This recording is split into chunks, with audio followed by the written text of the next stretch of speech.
the Morning Watch. Listeners to Love 101 FM are advised that the views and opinions expressed in this program are not necessarily those of Love 101 FM.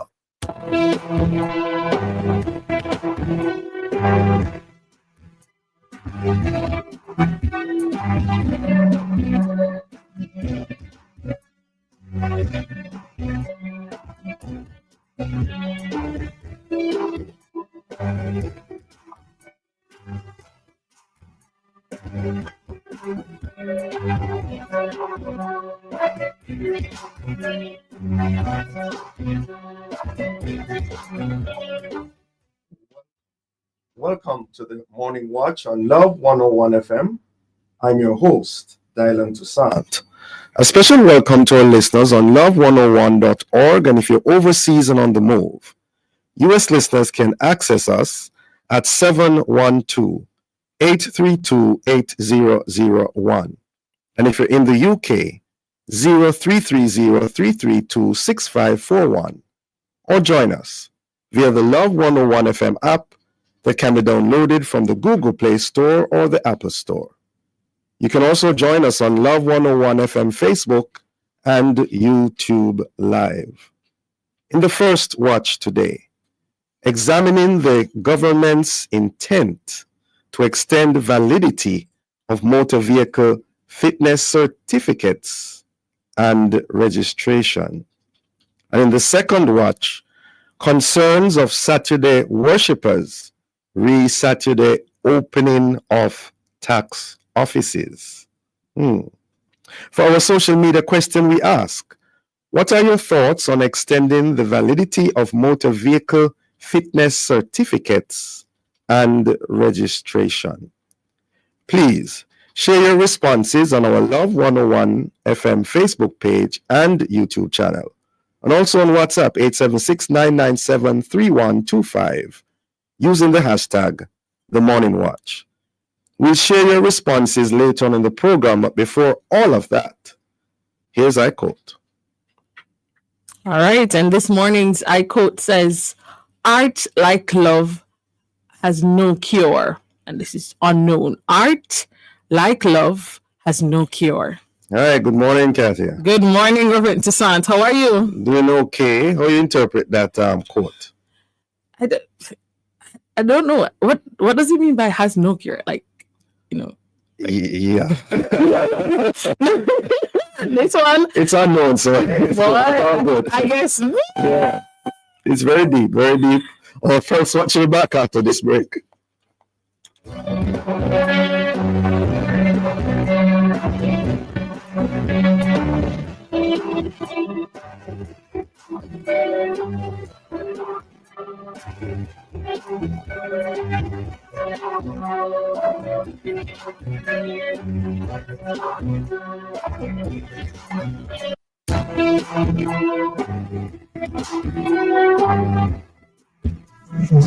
It's time to twist and win with Coca-Cola.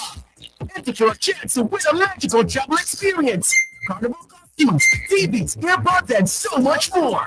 Entering is easy. Just purchase any Coca-Cola with a white cap. WhatsApp the code under the cap to 876-214-5756. And that's it. Visit us on Instagram at the Secret Hub or Coca-Cola Jamaica for more information. It's time to twist and win with Coca-Cola.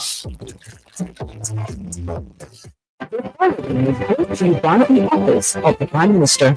Great news, St. Thomas. The Jamaica Urban Transit Company is now in your parish, bringing safe, reliable, and affordable transportation right across your doorstep. We understand the challenges citizens face in the rural communities, and this is why the government is working hard to provide ease of transportation to all citizens across Jamaica. With easy-to-access routes, we can now travel comfortably to Kingston and beyond. No more long wait and travel time. We have more travel options. St. Thomas, your journey just got better. Ride with JETC. Safe, reliable, and affordable transportation for all. Well, I'm very comfortable. Long time St. Thomas will have a shoot like this. Easier and cheaper.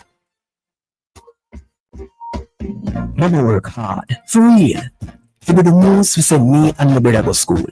So, the dream was always to go to university. Well, I fulfilled two dreams with one joint bank savings plan, you know. further my education, and I make mama proud. Stop wishing you could. With your Jane Bank savings, you absolutely can. Jane Bank will help you find a way.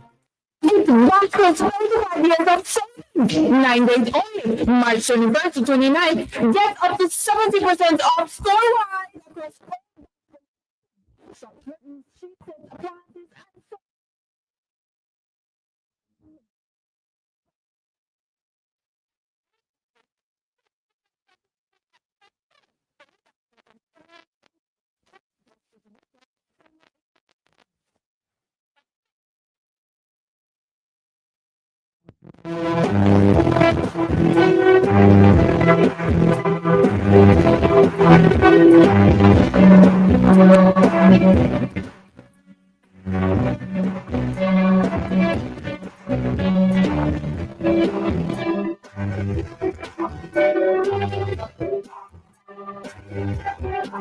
Welcome back to the Morning Watch. Thanks for staying with us. I'm your host, Dylan Toussaint. Now, last week, in his budget debate presentation, the Prime Minister reportedly announced that the first certificate of fitness for new motor vehicles will be issued for 5 years. For used vehicles under 10 years of age, the validity period will be 3 years. For vehicles older than 10 years, the current annual renewal will remain. While for motor vehicle registration, motorists will be able to register their vehicles for up to 2 years. So, what are the issues and implications associated with these announced changes? Well, to tell us, we have online Edgerton Newman, President of Transport Operators Development Sustainable Services, and we also have Marlon Cotter Fletcher, President of Jamaica Motorcyclists Association. Good morning, gentlemen. Morning. Thank you for having me. Yes, that's so. Mr. Fletcher? Yes, it is. Okay, Mr. Newman, are you on? All right, Mr. Newman is not on as yet. He'll be back with us. Morning again, Marlon. How are you doing? Not as good as you. Oh, all right. Yeah, good to have you with us. And of course, we hope to be joined by Mr. Newman shortly. Now, what are your opening thoughts, Marlon Fletcher, on the aforementioned statements by the Prime Minister last week? Now, for me, I'm 50-50 on the issue. What extended fitness will do is it will cause, I suspect that it will cause an increase in road traffic deaths. Here's why. A vehicle needs to be inspected periodically to ensure that it is safe on the road. And even if the vehicle is new, you have to understand that a vehicle can become non-roadworthy in a matter of weeks or months based on bad driving habits, based on the nature of our road today. So you can end up putting on and it has a defect that would have been picked up by an examiner. Now, for the registration,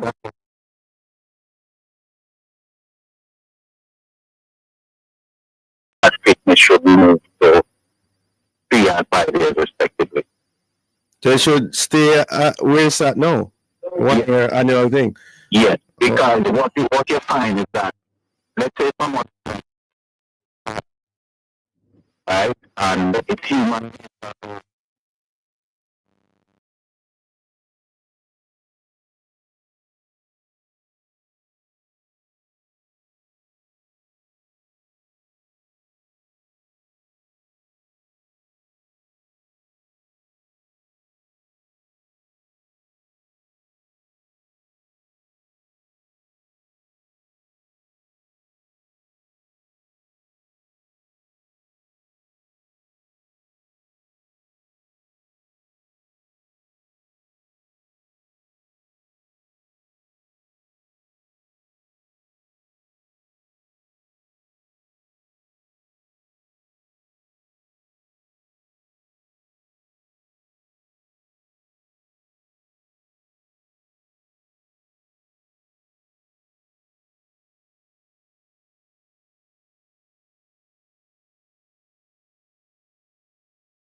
to hotel price or the system. Because if you take costs from them, you don't understand that in this day and age, the type of vehicles we are getting from overseas, you must have some serious consideration when it comes to renewal of equipment. Because as we said earlier, that our vehicles today, a lot of vehicles 25, 30 years ago, and you must have stored it one not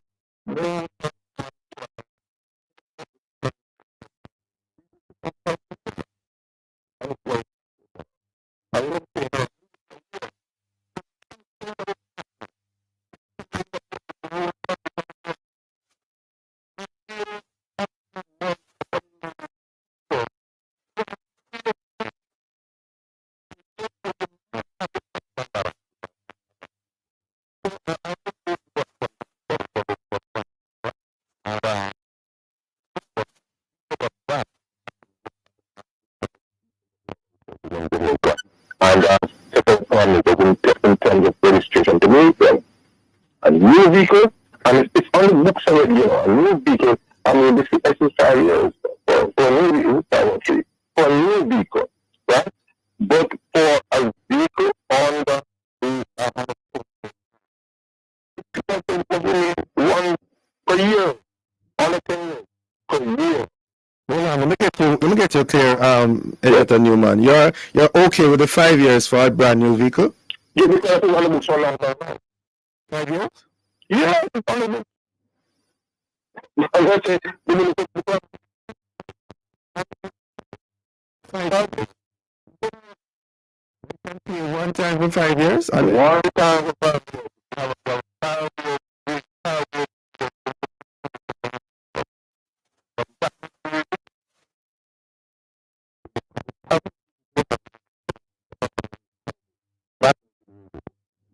Mr. Fletcher, you know about that being on the books all these years? I can't say I'm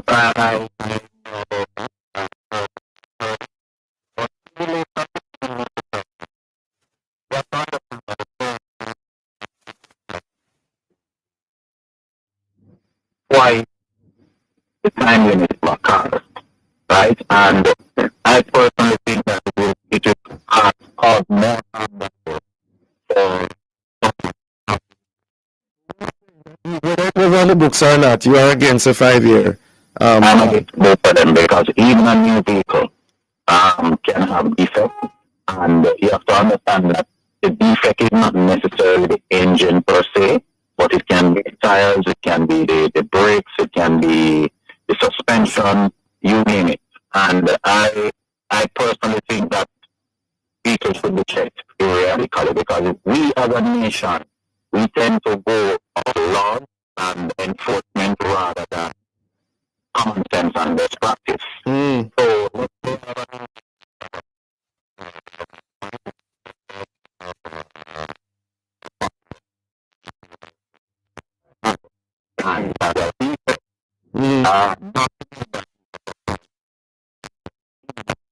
and I can't stress the accident, not because that's really the root cause of what is happening in Jamaica. No, we have to try to prevent these road accidents and having a fitness expired 5 years time. Okay. In my opinion, will do more harm than good. Yeah, Mr. Fletcher. Thanks, and we're going to say more on this after the break. So be back.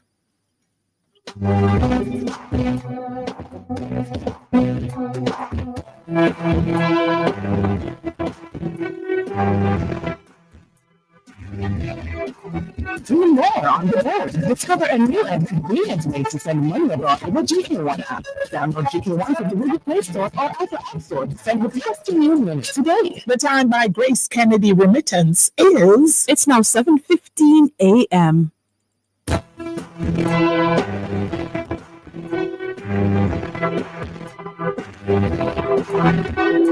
Welcome back to the Morning Watch. Thanks for staying with us. I'm your host, Dylan Toussaint. Now, in this first watch, we are discussing the government's intent to extend the validity of motor vehicle fitness certificates and registration. In so doing, we have online Marlon Cotter Fletcher, President of Jamaica Motorcyclists Association, and Edgerton Newman, President of the Transport Operators Development Sustainable Services. Now, gentlemen, before the break, I'm getting from you that in terms of the 5-year thing, I think Edgerton Newman is saying that this was on the books a good while ago, and Marlon Fletcher is against it being extended for the 5 years. Now, gentlemen, the argument I'm assuming is that it will be more convenient for the motorist who buys a new vehicle, and also it would reduce the backlog, the clogging up of the tax offices, because persons now would just do a one-time payment and that's it for 5 years. How you respond to that particular argument? Marlon Fletcher, you first. No, it's everything we are posting online now. So I don't. You can purchase a motorcycle or online, right? You're now moving towards registering your car online, and you just pick up the registration. Like I said, I have no problem with the registration because that's revenue for the government. And if I feel like I want to license my car for 2 years, I can. It has no impact on the safety of the motor vehicle. But where the fitness is concerned, you can actually buy your online and proceed to the to get your vehicle fit. Now, for me, it is a safety issue and a big safety issue where you have a vehicle. That's a big safety issue for me. But before I throw the question to Edgerton Newman, Marlon, in spite of the online presence, I think a general visit to any tax office, you still see a sizable amount of people there. Well, I personally think that they should actually encourage them to Which is what they're doing. The process online. I don't know. That is what they're doing. Yeah, the are saying that. Yeah, but we're talking about safety now, and I strongly believe that a vehicle should be checked periodically at least once every year by an examiner. Now, listeners may say, but I take my car to service, right? The service of vehicle is not an in-depth check for safety features or safety failures in that regard. And it's a personal decision, eh? That doesn't have any personal decision. Servicing a vehicle in terms of entails changing oil, plugs, air filter, oil filter, etc. But we are talking about a safety check on the vehicle to ensure that that vehicle that you are driving is safe on the road. And I think that's a personal responsibility that every driver on our roads should ensure that their vehicle is safe, and they shouldn't have a problem if they are not equipped or educated enough to check the safety of the vehicle. They should not have a problem taking it to the depot to ensure that it is safe. Yeah. Edgerton Newman, how you respond to that that argument that I raised a couple of minutes ago? Sir Fletcher is saying all the right things. And I can just, endorse what he's saying. Because talking about online, let me tell you something. People need to understand that is now the way of the world. We have to get used to that, the online situation. I think many people, they don't want to because they're going to waste time at the tax office from long line, and people pay double and triple to the sideline at the tax office to get through, rather than the ground line in the comfort of their own home and do their business. Now, when I'm really following that track because I don't like the online thing, but I have to try, I have to learn it. Now, the second thing is that safety is paramount, and vehicles must be able to go inside the depot and have a physical check. Too much vandalism things are taking place in our government institutions. And most of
Ben, what is your understanding in terms of the payment of this, though?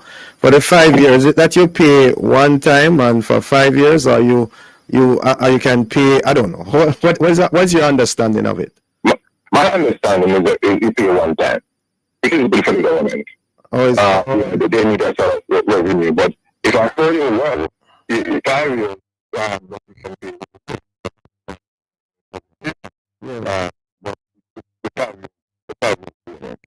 it's one time.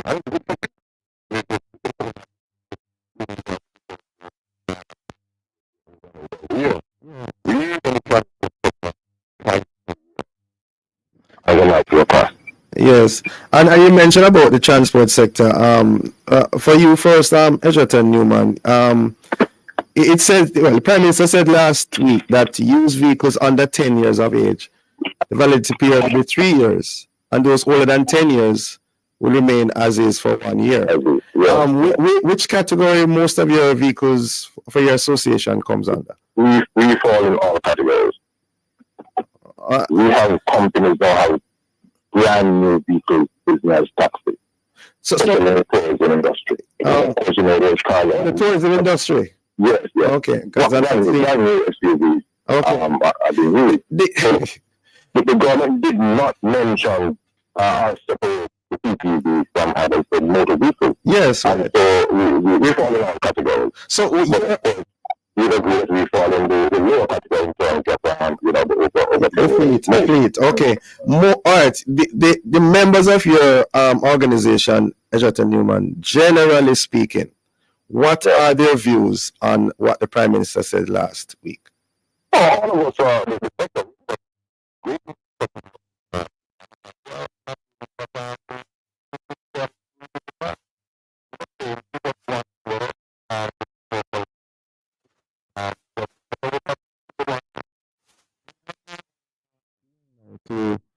make your concerns known more to the government in terms of advocacy and all of that. I tell you, thanks to you and other media houses, we of course get a voice there, but apart from that, we should be meeting shortly with the Minister of National Steering Committee, with the Minister of Transport before we make presentation in the sectoral debate. So we can outline some of these things for him, because of course he has the final say in terms of our business. But yes, we are advocating really. We have a presentation next weekend online with our team. We're discussing this matter in terms of safety. And so we're looking at it, and we are saying to government, give us 1 year, because we can't find the money to help you. Apart from that, every single motor vehicle should be checked every year. I totally agree. What about your association? I mean, what's the general view there? The general view is the same every year.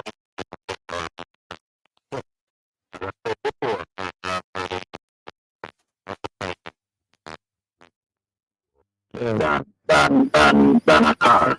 For instance, a sport bike. Constant everyday rent. No more than 3-4 months. Now if I don't need to renew my fitness until 5 years time, then I can, by default or by way of just being downright unruly, ride my motorcycle on a worn tire. Alright? Motorcycles are the single largest cause of single vehicle accidents in the world. Right? Motorcycles crash on a daily by themselves without any other vehicle being involved. Right? And I think usually that's coupled with human error and mechanical failure of the motorcycle. So I personally am strongly in agreement with what Mr. Newman is saying. At least annually, your vehicle should be checked by the depot. Yeah. No, Mr. Newman, a number of persons, I'm sure if I were to do a poll, a number of persons who use the members of your organization are concerned about the general state of things, how the operators operate on the roads and all of that.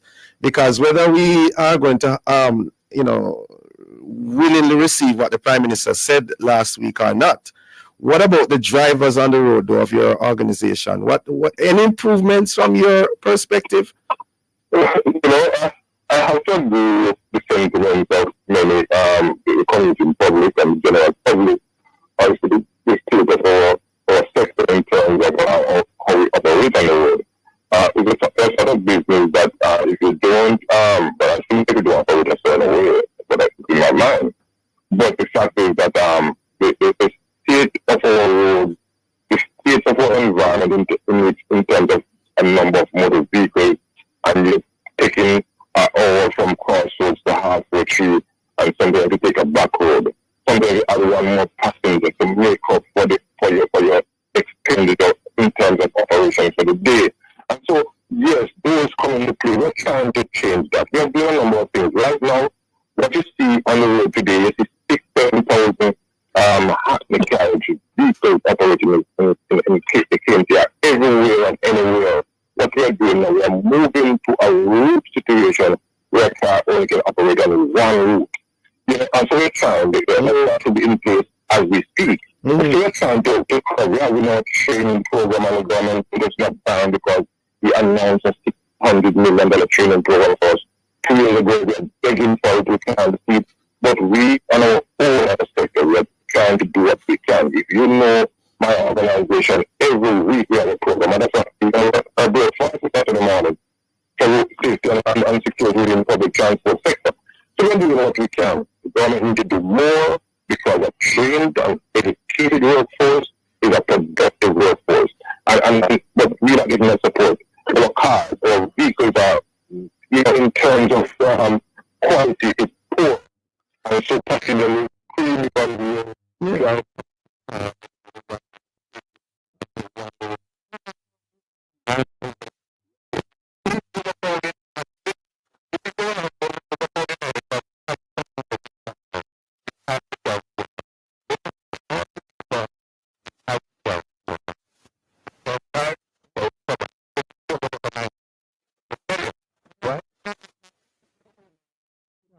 whenever for a fitness test is they get new better tires from somewhere else, put them on.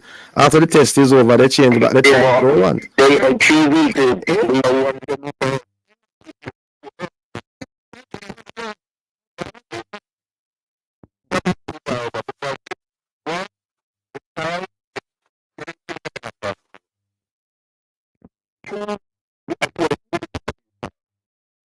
We customers cannot buy a brand new tire every 3 months. Sometimes just buy the new tire and the tire blows, right? Because of the condition of the environment in which you operate. So we are having challenges. We are trying to hold it down. We are not having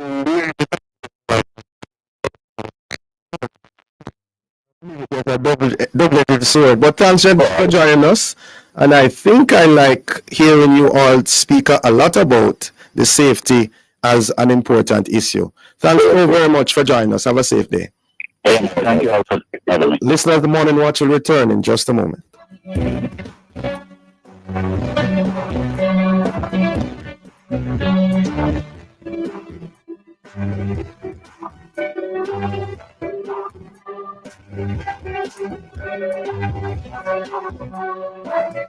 Positive account in the Jamaica Bank Savings Streams promotion and save money for a chance to win an all expenses paid trip to Peru. Enter now. The time by Jamaica Bank Savings Streams promotion is. It's now 7:30 a.m. on the family station Love 101. Are you looking for unbeatable deals? Look no further. Phosphorus is having a super sale. March 19 to March 30. Visit us in Kingston, Mandeville, Draxall, and Montego Bay. Discover amazing deals on hardware items, electrical items, chandeliers, flood lamps, LED bulbs, and much more. You cannot afford to miss this deal. Come shop and save at the Phosphorus Super Sale. March 19 to March 30. Only at Phosphorus. Open Sunday. A couple of us, we just laugh and pass them. One thing that. And you that, Fico, that's a dangerous attitude to take about gender-based violence, a harmful problem affecting all of us. For you, it's not funny. Man and woman thing can affect the whole family and community. Get the facts through WMW's We Talk Facts campaign. Let's foster a culture towards safety and support for victims of gender-based violence. Learn more at WMWJA.org. Jamaica and its workforce are advancing quickly. Life-changing opportunities are arising. You need training and support. We are the Renewed Heart NSTA Trust, committed to providing new and emerging skills training and opportunities. Come to Heart. We'll help you claim your place in the workforce of the future.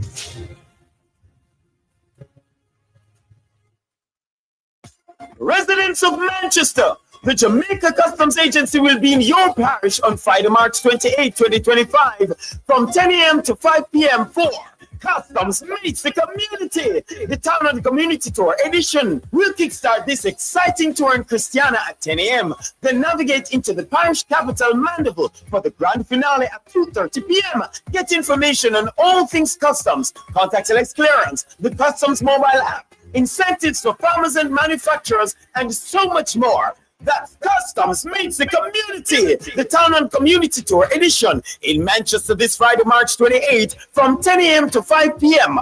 Jamaica Customs, reaching our customers where they are.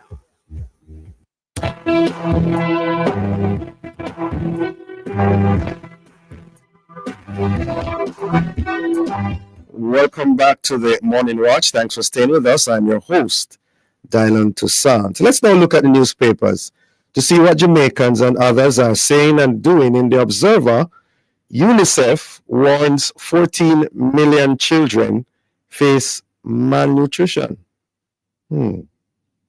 Also in the Observer, Haiti perilously close to being a failed state, says Bruce Golding. In the Gleaner, Emirates set to begin flights between Dubai and Jamaica in April, and the JC's Kai Kelly breaks champs record to win Class 3 100-meter gold. Yay! Loop News, US to reassess Jamaica travel advisories and crime reduction. Well, those are some of the major stories in our newspapers. Coming up next, we read some of the feedback from our social media question. What are your thoughts on extending the validity of motor vehicle fitness certificates and registration? We're asking you to leave a comment on our Facebook page and YouTube channel, Love 101 FM Jamaica, or WhatsApp 876-997-3125. We'll be right back.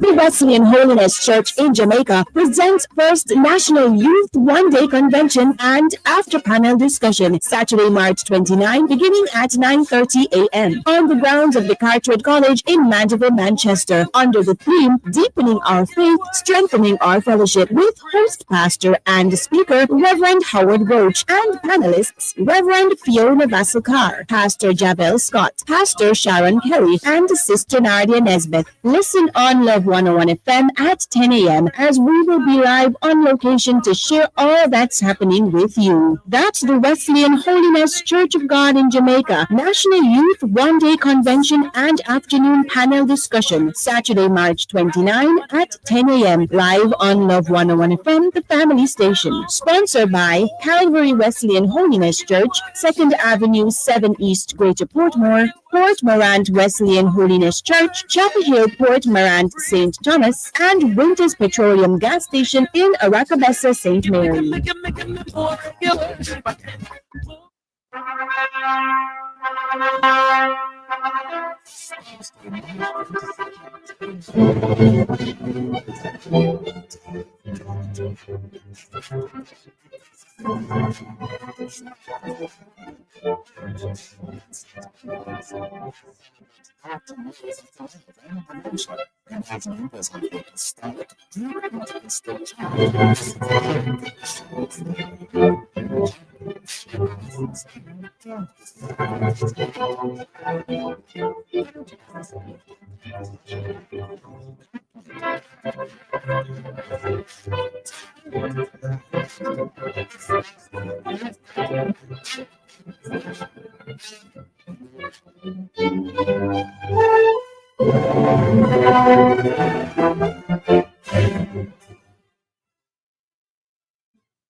Welcome back to the Morning Watch. Thanks for staying with us. I'm your host, Dylan Toussaint. As we segue into the second watch, the seventh day of the week is traditionally observed as a day of rest and worship in Judaism and by some Christians. Resting and refraining from certain types of work are observances which those who gather for worship on Saturdays hold dearly. No wonder, with the recent announcement by the Minister of Finance of the government's plan to open more tax offices on Saturdays, there are some Sabbath keepers who are concerned, especially in regards to their religious freedom. Well, to discuss this matter, joining us are Dr. Clinton Baldwin, pastor of the Kioma Ministries International, associate professor, researcher, and theologian, as well as Emil Leiber, attorney at law. Good morning to you both. Good morning, Reverend Toussaint. Yes, morning to you, Mr. Leiber. Dr. Baldwin? Good morning. Great, good to have you both with us. Let's begin with you, Emil Leiber. What is the law of the land in regards to religious... Sorry, can you hear me? Yes, I can hear you. Yes. I'm hearing some feedback. Okay, Right. we'll try to rectify that soon, either from this end on, please, on your end. Emil Leiber, what is the law of the land in regards to religious freedom, one's day of worship, and the demands of some workplaces in that regard? So, religious freedoms are guaranteed under Jamaican law. So, nobody. Mr. Leiber? Sorry, are you hearing me? Yeah, could you Yes. repeat that, please? We just cut out a while ago. Go again. Yes, I'm saying religious freedoms or freedom of religion is guaranteed under Jamaican law and the Constitution. So,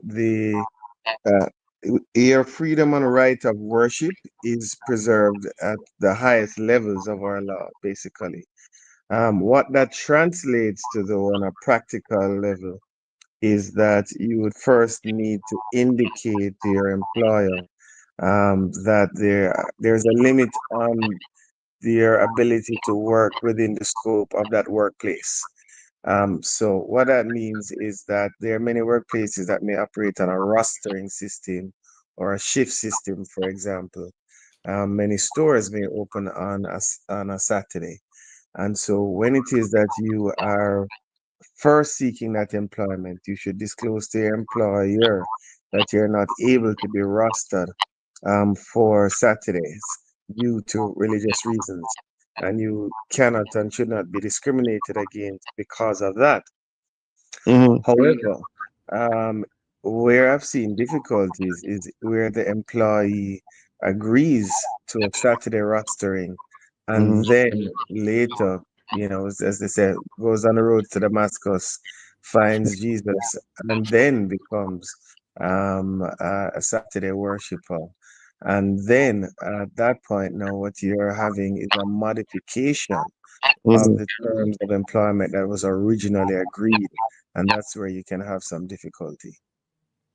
So if what at the first go, that is made clear by the employee, but the employer, having heard that, comes up with all kinds of reasons why this will not work, and they'll say, listen, we need you to be working on a Saturday, for example. What happens in that scenario?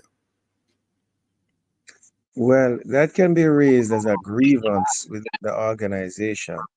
So if it is that the employee is that they are being mistreated in some way, or they feel that they're being oppressed in some way, they can raise it as a grievance. If it is that they're terminated as a result of their religion or they feel that they are, then that can also be addressed. So the Flexible Work Arrangements Act that incorporated Saturdays as a potential work day. Well, even before that act, of course, in certain industries, Again, Saturdays were work days. But the Flexible Work Arrangements Act 2014 is what solidified that. And then within that legislation, the right to raise a complaint if you're terminated as a result of religious reasons was preserved, and to bring that concern to the tribunal. Interesting. Tribunal. Yes, yes. Dr. Baldwin, for the record, what is your understanding of the beliefs and practices of Sabbath keepers, like Seventh-day Adventists, especially when it comes on to working on Saturdays? What is your understanding of their stance? Okay, can you hear me? I'm hearing you. Go ahead, please. Okay. Oh, wonderful. Wow. I'm sorry I missed the introduction to the whole lead up. So sorry, yes, the system wasn't connecting me. I have been a Seventh-day Adventist, or I was a Seventh-day Adventist for over 50 years. I have baptized thousands in the Adventist church, been Adventist pastor, trained Adventist ministers, worked through the ranks up to the PhD level. So I firmly understand Adventism, Sabbath keeping on a whole. With respect to the issue at stake, number one, I do sympathize. I know the hurt and the feel and the pain there is when the Sabbath is challenged. It's not like Sunday keeping. So within the whole scenario, I hope that, and I pray that the powers that be, the employers, will be kind as possible and will be sympathetic to our Sabbatarian brothers and sisters. That being said, I also want to say that as a Sabbath keeper, you have a right to your religious beliefs and position. However, you do not have a right to remain stagnant in your belief system. You have a right and a responsibility to grow. And I speak as one who has been a part of the system. To grow, so that in situations like these, you do not need to suffer needlessly in the name of God, believing genuinely that you are obeying God's eternal moral law, etc. I know the talk, I know the language, I know the jargon. So I just want to say to my brothers and sisters, I understand. And God will reward your faith, but not your theology, because your theology, as is well known by most Adventist Bible scholars, people who specialize in studying the word. And okay. All right, Dr. Baldwin, please. We're up at a break. We want to hear more of what you have to say. We'll be right back.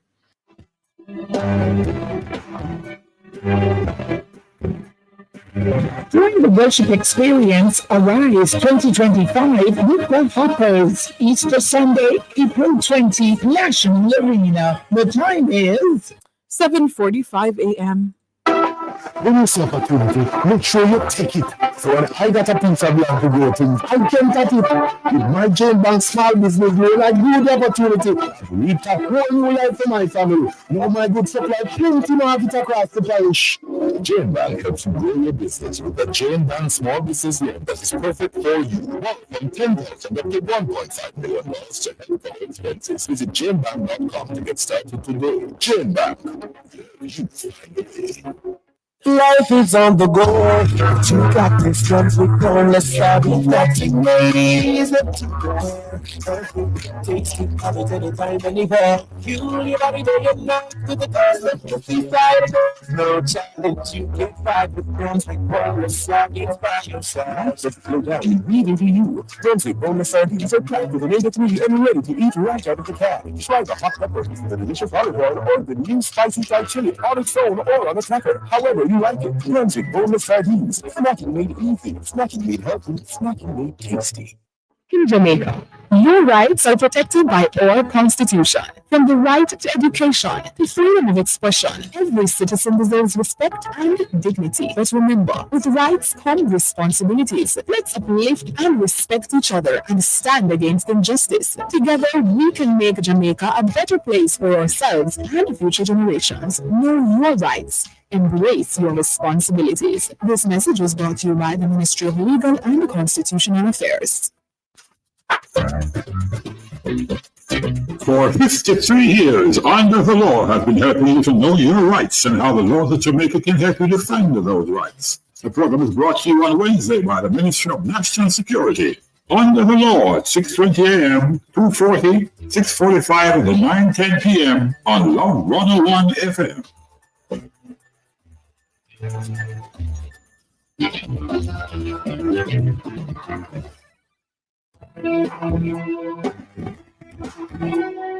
Welcome back to the Morning Watch. Thanks for staying with us. I'm your host, Dylan Toussaint. And this is the second watch. We are examining concerns of Saturday worshippers, the Saturday opening of tax offices, at least.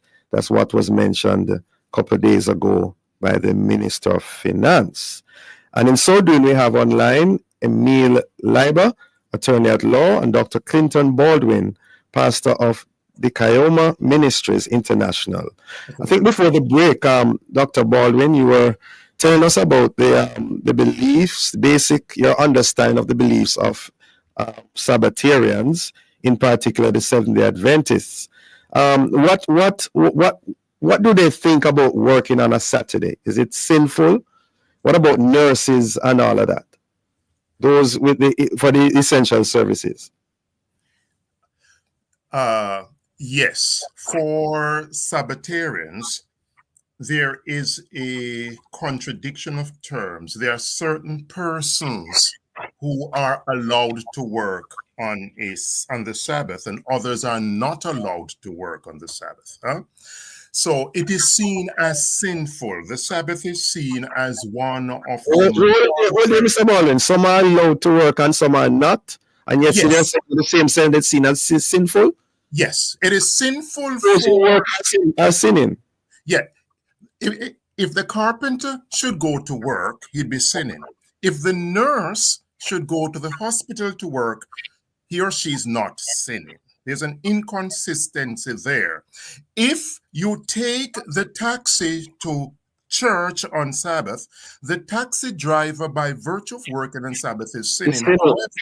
However, the Sabbath keeper who takes the taxi, the bus to church, is not sinning.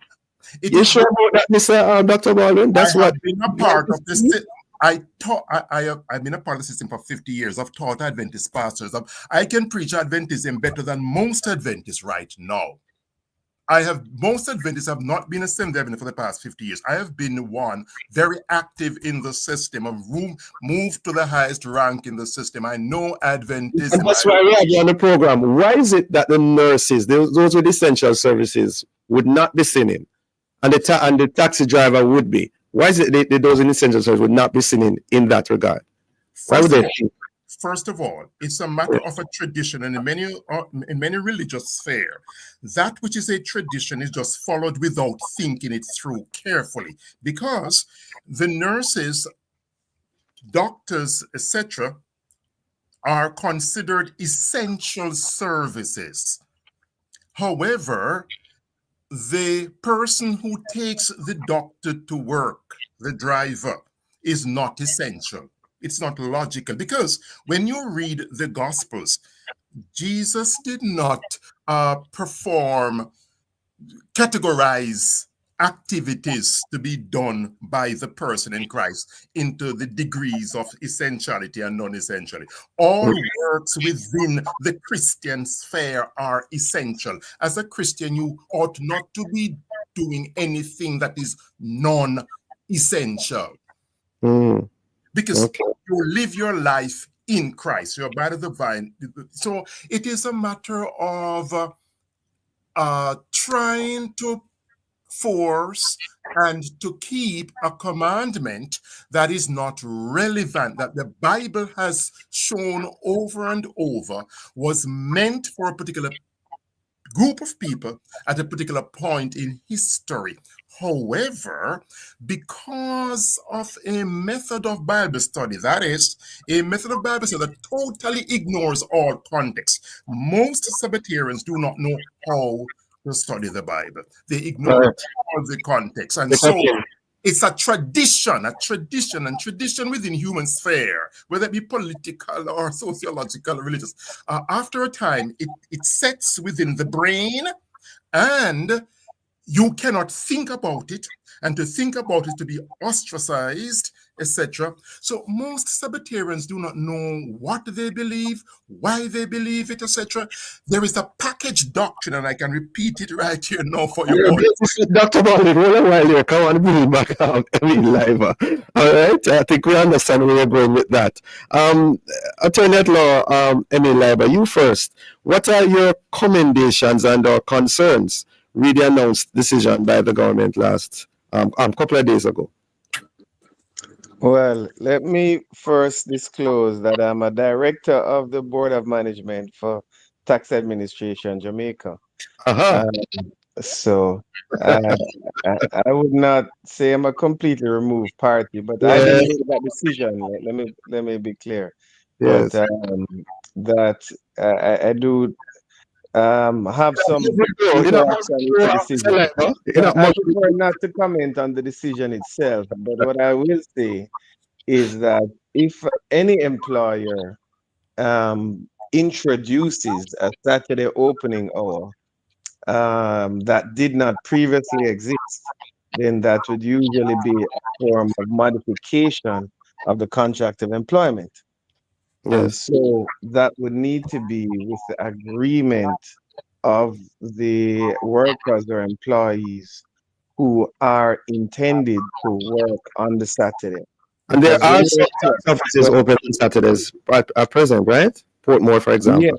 Yes, they are, but the persons who work in that branch or unit would be different from the persons who work in the other units that did not previously have Saturday opening hours. So you'd be assigned to a location. And then so you then may work Saturday in that location, but then the people in another location may not have been used to working Saturdays before. And so for that location now, again, it would need to be discussion and agreement. Renegotiation. Interesting. Dr. Baldwin, your thoughts on the decision to open more tax offices on Saturdays? In all things, let there be patience and love and understanding and accommodation. So I say to the government, the powers that be, the Bible teaches that we've got to accommodate each other's faith, even if the faith is ill-informed and misinformed.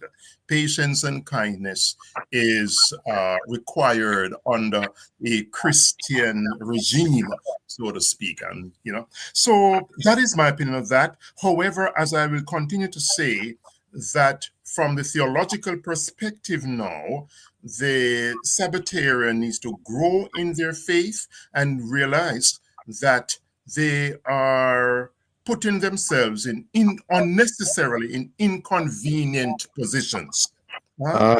So I would say to the Sabbatarian brothers and sisters, and you can read any of my books, I've written so much on the topic, particularly for my Jamaican people. Yes. That you need not lose your job or be entanglement with your employers. It's unnecessary. You're not obeying God's commandments by having a problem with working on Saturday. I've been there. I do understand. We must keep the Sabbath day holy, Dr. Baldwin. That's what is being quoted. Fine. 10 Commandments, Exodus 26 days, you shall labor. The you there is not you Christian, is you Israelite. The Sabbath and the entire 10 Commandments, this is very careful now, the entire 10 Commandments was not given to humanity on a whole. boom, you can hear the Adventist response, I know it. Oh, you can lie, kill, steal then. The point is that when you study the Bible in context, simply put, the context of the 10 Commandments is the old covenant. It was given to Israel alone. That does not mean that the Christian can lie, kill, steal, etc. No.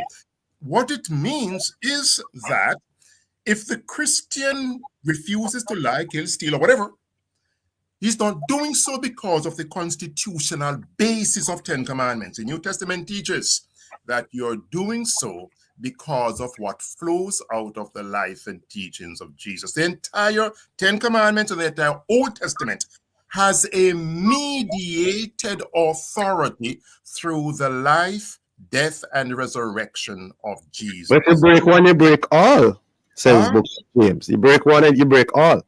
That's what they'll argue, I think. That's exactly what they argue, again, because they are not taking it in context. James was not speaking about the 10 Commandments. James was speaking about the law of liberty, James chapter 2, which has to do with partiality, not loving your neighbor, etc. Let's read James chapter 2. I've written about it. It doesn't have to do with, it doesn't have to do with the 10 Commandments, any at all, contextually. So that argument doesn't hold for 1 second. So the point is that when you think of God's law coming out of Scripture, you can't think 10 Commandments. The Bible doesn't present it that way. The Bible presents the law as a composite whole. Thank you, Dr. Baldwin. You have to leave that there. Yes, I know.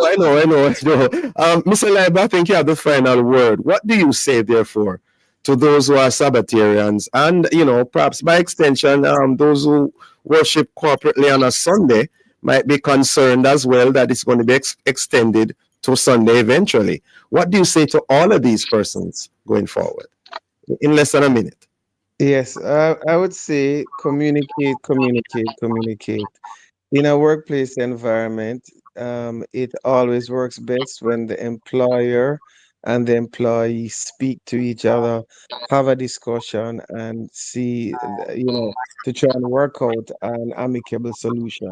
It may well be that those who do not have Saturday concerns might be happy to be rostered to work on the Saturday. And then if it is that they're open on Sunday, then the Saturday keepers can work on the Sunday. So, you can have that give and take and variation.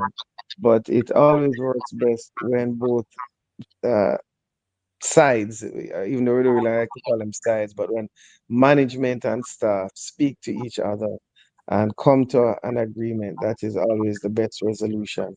If you're not able to come to an agreement, then also learn how to part as friends. A good note on which to end. Thank you so very much, gentlemen, for joining us. Have a safe and productive day. Okay, thanks, and thank you, darling. Yeah, thank you, listeners, for being with us. For information on copies of this program, call our production department at 876-968-9596-7. This, of course, has been the Morning Watch. Thanks to our producer, Kathy Gale, and our guests. Please join Mr. Stokely Marshall next week as he continues to look at the issues of the day. I'm Dylan Toussaint, returning you to Love in the Morning with Kathia Davis.